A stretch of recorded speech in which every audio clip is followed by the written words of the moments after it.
Back in June, this woman, she's the White House Communications Director at Eda Dunn. She was a graduation speaker for the St. Andrews Episcopal School in Potomac, Maryland. That's a high school. Her speech at the Washington National Cathedral, she said that her two favorite political philosophers are Chairman Mao and Mother Teresa. It, as you can imagine, outraged some parents. One of the parents has agreed to speak out to the program, but they asked us to distort the voice and to not show his face. You have to listen carefully. At the beginning, it's hard because we've distorted the voice so much. It is hard to understand the beginning. Watch and take a look. It's interesting. The cathedral, as you know, is a very echoey chamber. Organ sounds great in there, but human voices do not sound very good. And so I asked my wife, she mentioned Mao and Mother Teresa. I looked at her. My wife has much better hearing than I do. And I said, did I hear what I think I heard? And she said, yeah. And I said, what did she say exactly? I wanted to make sure I heard the wording correctly. And she described it to me sort of casually, paraphrasing it. But from that moment on, I thought, I'm going to listen as intently as I possibly can to the rest of what she says.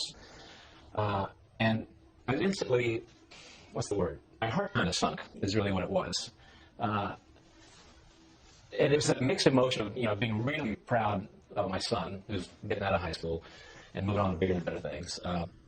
And just wanting to enjoy that day to the max, with family and friends and all that. But having this sunken heart feeling of, why would she go there? What's this about? And I'm always interested in giving people the benefit of the doubt. So I started, maybe this is really separating, the method from the madness.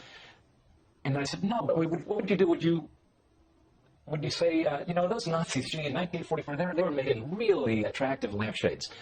No, you wouldn't go there. You just wouldn't do it. There was no irony. There was no sense of humor.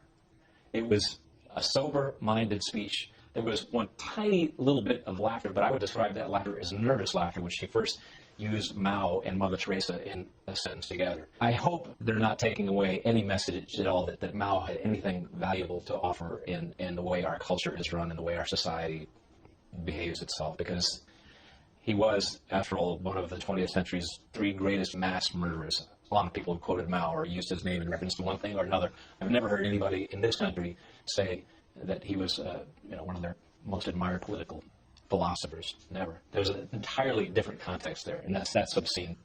Mao would have preferred to silence the opposition by putting a bullet to the back of the head. There are more subtle ways to do it, and I think we're seeing it right now.